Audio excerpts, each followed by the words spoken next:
that. You don't think that he get points for going against the whole NWA by himself? No, he do, but that's why it's in a separate category because of that. That's why he got one. That's why he got one and not two. Some people would say he won that war against Ice Cube versus the whole NWA. No, he did, but that's why he got number one and not number two.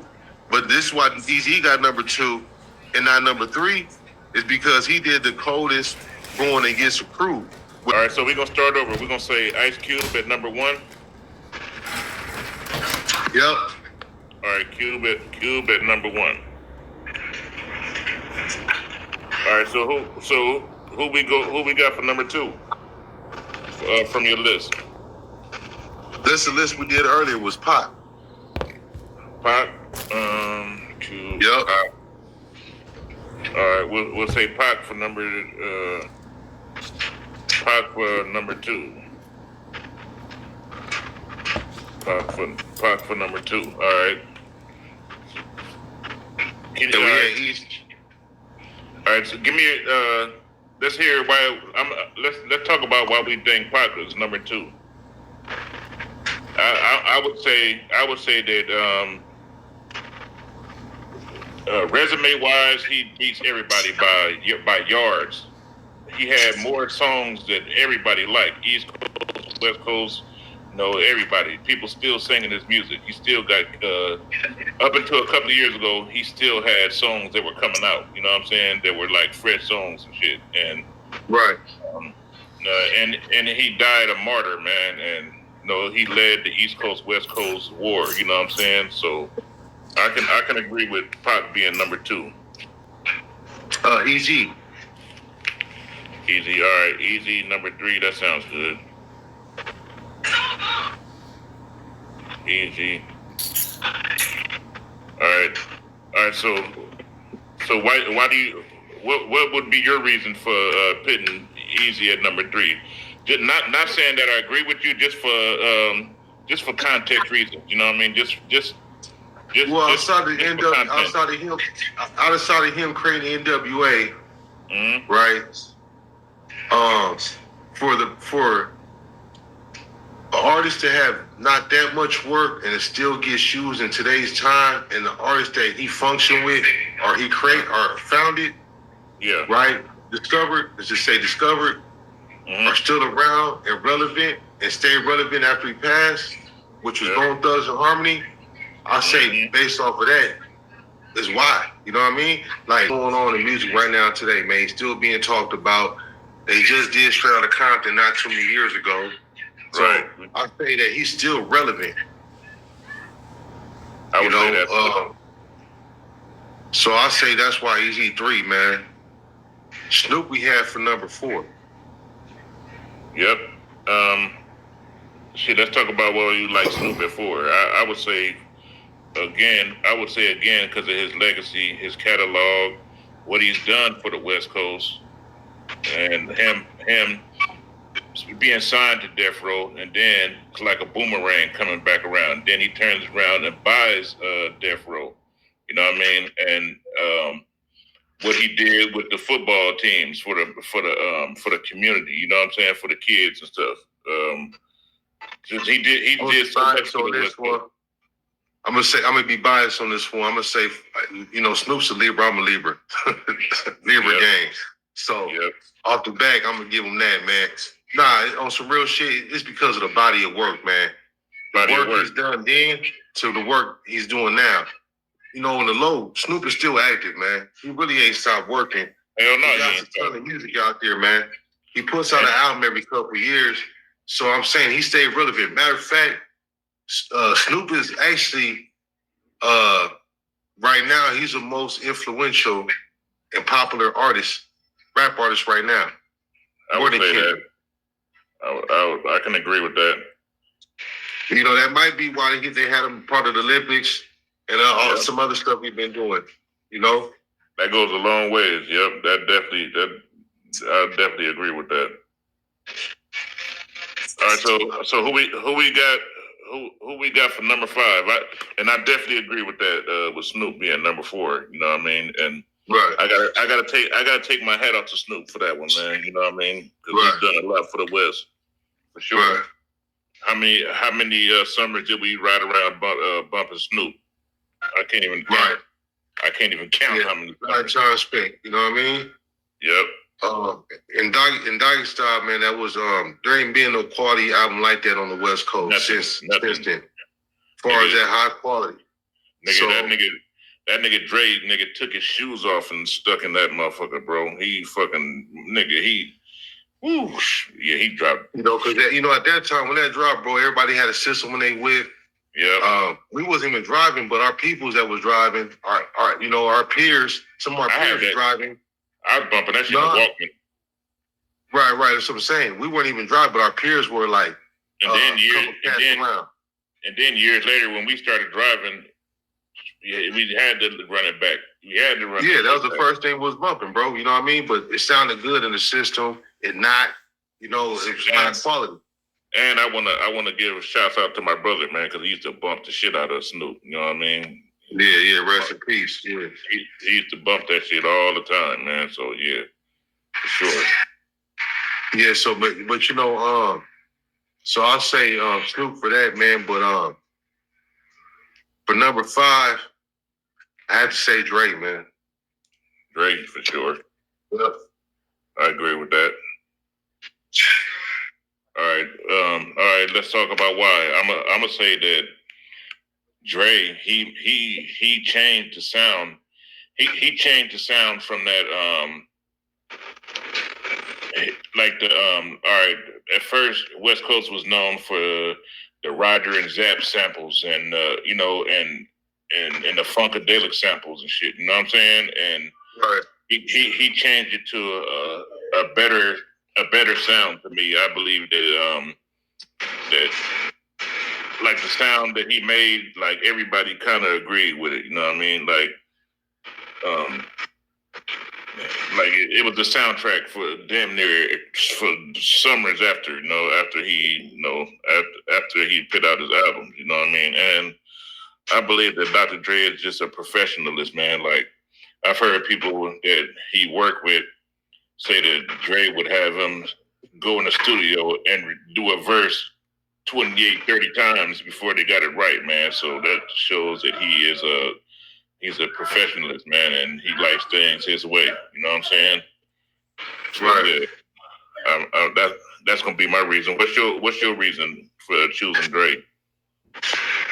Man, Dre raised the bar, man, on the quality, man, for like the sound of the West Coast and a lot of other music outside the West Coast. Mm-hmm. And and the body of work, man. Well, I ain't gonna say like he did a lot of work because he really didn't. It was just the work that was being put out under Dre. Under his name, yeah. Under his name, man. Your 50s, your Eminems. You know what I mean? Yeah. That's what I mean by that, but not necessarily the sound. The only thing, because for a minute he was known for the drums, right? Everybody's like, man, Dre got a certain sound with the drums. They said he had like the cleanest drums, you know what I mean, and the cleanest samples too, you know what I mean? Right, and then you start hearing other bodies of work that he was behind, like Eminem. Remember? Oh, you remember he did that album. He did that album with the New York artists. Damn, what was them niggas called, man? The Fern. Remember he did their album? Yeah. And I don't think they sold a whole lot of albums, but the sound was spectacular, you know what I mean? And then the game, you know what I'm saying? So it wasn't the production at that point in time. It was maybe the music, man. Mm-hmm. It's the music that came after. That's why it's called Aftermath. I guess I want to say it, bro. Right. It's all after Death Row. I mean, Dre didn't do a lot of music production-wise on Death Row. But as far as we ain't gonna talk about that. That's like political type stuff, you know what I mean? So, no, but I'm saying whatever. As far as like the quality-wise, though, it was with Doggy Style, man. That was a high-clarity album. What you think about this? They were saying that after Dre produced the Doggy Style and the Chronic, that it changed. It sent all the other producers back to the drawing board as far as how to produce. You know what I'm saying? It like changed the whole style of like the West Coast, as far as production wise. You know what I mean? Because of the quality. Because of the quality. The quality. Yeah. You know what I mean? For sure. All right. So who do we got? Who do we got for number 6?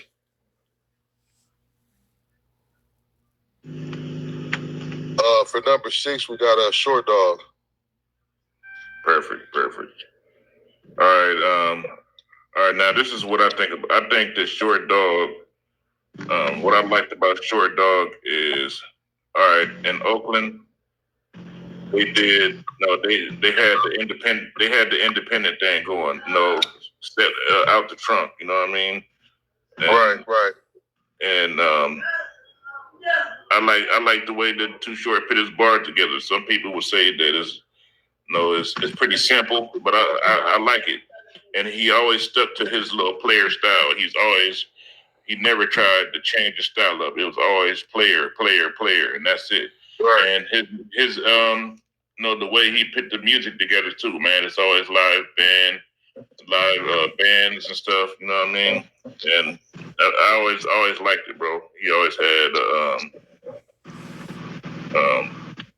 he always had live instrumentation in his music, and he never tried to change up. You know what I'm saying? And that's why I like Too Short, man.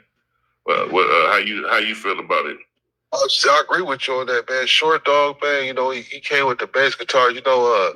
Old man's dad, man. Mm-hmm. He played the bass guitar on Short's first album, dog. So it's like, yep. And this was later on when motherfuckers found this shit out. But prior to that, I knew he was using a bass guitar. He was using live instrumentation in his earlier music, and it brought something different to our ears as far as listening to rap. Yeah, because we was listening to the same turntables type sample beats, and it wasn't. You know what I mean? Right. He brought a whole like a live band to the show. You know what I mean? It was different, bro. And come to find out, that's what he was using. He was using the band for it. Whether he sampled it or not, he was sampling some live instrumentation, man. I forgot the name of the production crew, but they had Ant Banks. He was one of the producers. Who else? And he opened us up further to the Bay. We knew about the Bay like Spice One and Sally Sail and Right. And I ain't going to lie to you. Like, I didn't really even know about the Bay till after I heard Short. I would hear Short, and then I would listen to some of the features on Short's album, and it would make me go like, "Damn, who was this?" Who was Yukmouth? Who was Goldie? Remember Goldie was on this album? It opened us up to like even find out about Sebo, Marvelous, just different.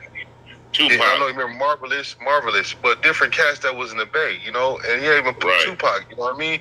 So like, it broadened us to our horizon as far as the Bay went, right? Yeah. So I respect Short for that. Right. But I gotta give my boy number 7, bro. Right. Charlie Hustle, man. Charlie Hustle gotta get number 7. Okay, E40. Hold on, let me write that down. Well, that's what was on the list. That's what we talked about earlier. I agree with that.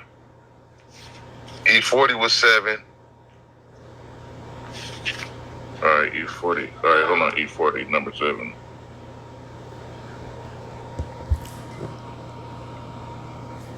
All right, so what drove you to put E40 at number 7?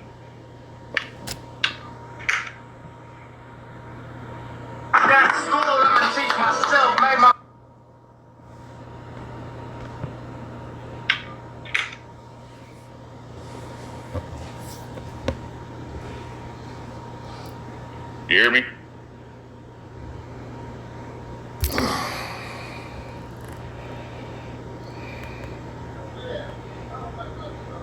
I'm here, bro. My bad. I hear you. Now, I was listening to E40 before I got off the block, man. Federal.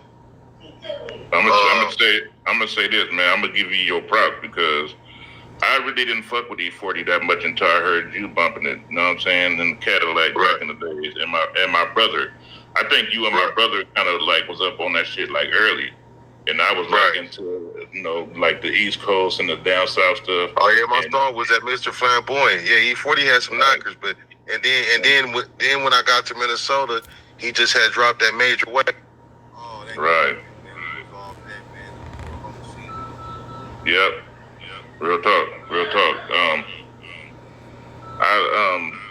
Like I said though, I would hear you and my brother bumping that, man, and then I would kind of talk shit about it, but then Vernell would be like, like the East Coast and the down south stuff. Oh yeah, my song was at Mr. Flamboyant. Yeah, E40 had some knockers, but then when I got to Minnesota, he just had dropped that major way. Oh, right. It was off that, man, for a whole season. Yep. Real talk. Like I said though, I would hear you and my brother bumping that, man, and then I would kind of talk shit about it, but then Vernell would be like, "Oh, so you didn't like E40? Huh? You sure playing it now?" You know what I mean? So I became an E40 fan, man, because I like his slang, bro. I like he has a whole bunch of different slang, different words. You know what I'm saying? And he's a ninja with them words. He's a ninja with them words, bro. He came out with his own book with his own words in our time, bro. I don't know if you remember that, the beats were cool. The beats were always like up tempo, like kind of like the Thiz type music. You know what I'm saying? I just kind of I liked it, man. I like what he do. You know what I mean? And he always had a gang of features on this shit, bro. Like, then that's another thing. You remember back in the day when we would go to the warehouse, we would spend hours up at the warehouse, nigga, thumbing through CDs and tapes and shit. And I would see like the E40 CDs, and I would just look on there to see what features he had. Look at the features, and then I would go to, you know what I'm saying? Like, look for that artist that would be like a feature that was on his CD, and I would go look for him. You know what I'm saying? There was always nice beats on this shit, man. So yeah, I can agree with E40 being number 7, bro. And then on the list earlier we had Quick as number 8. Quick, yes sir. I can agree with Quick.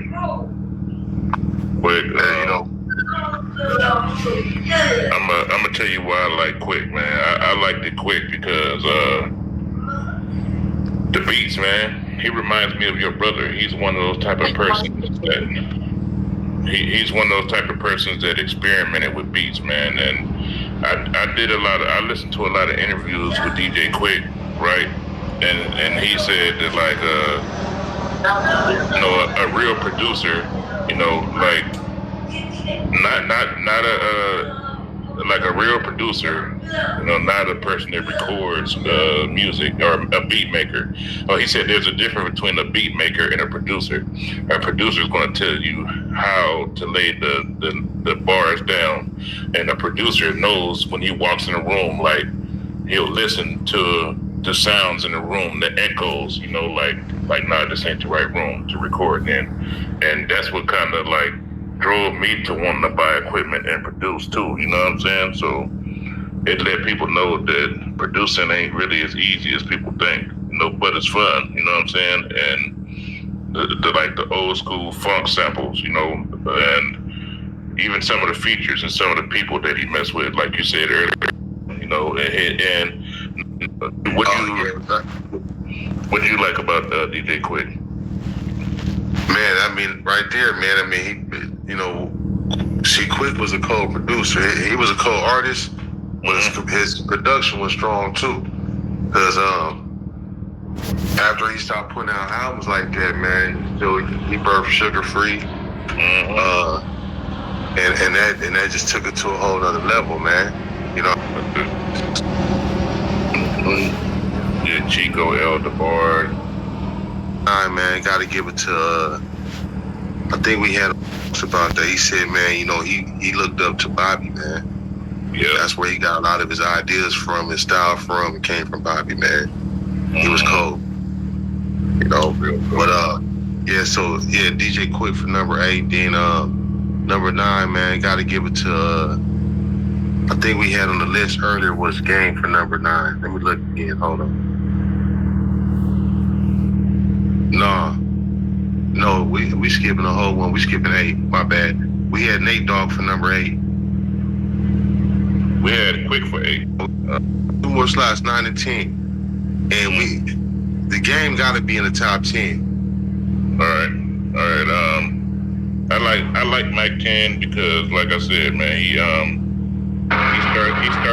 started off by being signed by Ice Cube, and immediately he started his own label, and he started signing artists.